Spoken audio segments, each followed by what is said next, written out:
Studentët erdhën të parët, pas tyre edhe qytetarët e cilët u tubuan te kura e gurit në Shkup. Me flamuj kombëtar shqiptar dhe pankarta në duar, ata kërkojnë që gjua shqipe amtare të respektohet sipas ligjit.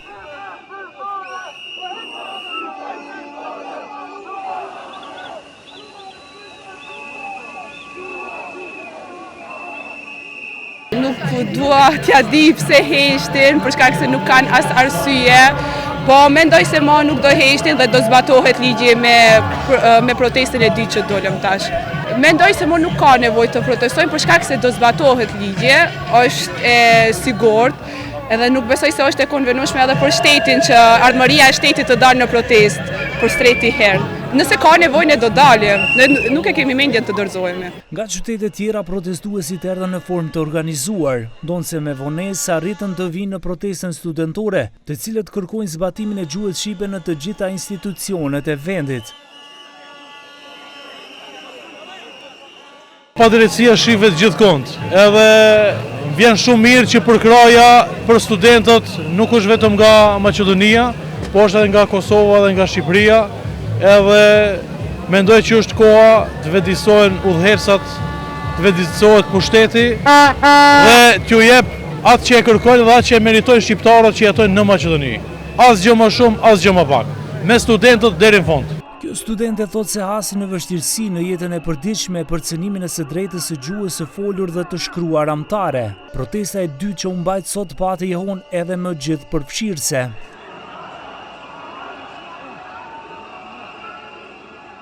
Në jetën e përditshme ne nuk mundemi me fol gjuhën tonë ka të cilemi. Kemi problem, nuk e përdorin gjuhën tonë. Në çdo institucion ne jemi detyruar të flasim gjuhën maqedone.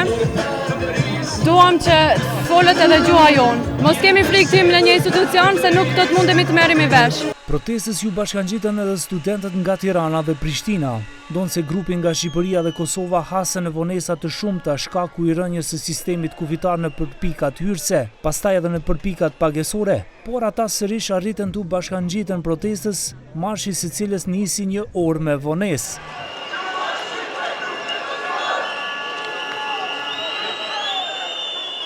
Këtu pas meje është grupi i Kosovës, përkatësisht ne jemi takuar në Prishtinë dhe sot morëm rrugën për në Shkup për t'ju bashkangjitur bashkë kolegëve tonë për një problematikë të cilën këta e kanë dhe sigurisht ne ndjejtëm të arsyeshme t'i bashkangjitemi në formë solidariteti, pa pasur nevojë të shprehim afera nacionaliste apo diçka e tillë, në mënyrë të qytetëruar ne po vim të protestojmë për një të drejtë e cila është e garantuar me ligj. Nga ura e gurit marshi vazhdoi përmes sheshit qendror të kryeqytetit për të arritur para Ministrisë së Drejtësisë, ku edhe u mbajtën fjalimet kryesore të organizatorëve.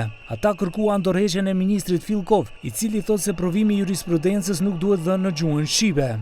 Ne jemi këtu për dinjitet, barazi, respekt, sepse barazia nuk është negociat, barazia është standard. Kolegë të dashur, jeni fëmijët tanë të na presin se ku ishim, dhe ne do u përgjigjemi. Ishim këtu, në Shesh, në Shkup. Organizatorët i nisën porosi dhe krerave të ekzekutivit duke i bërë thirrje që të aprovojnë kërkesat e studentëve dhe të zbatojnë gjuhën shqipe. Ata thanë se do të ketë sërish një protestë edhe më të madhe në të ardhmen.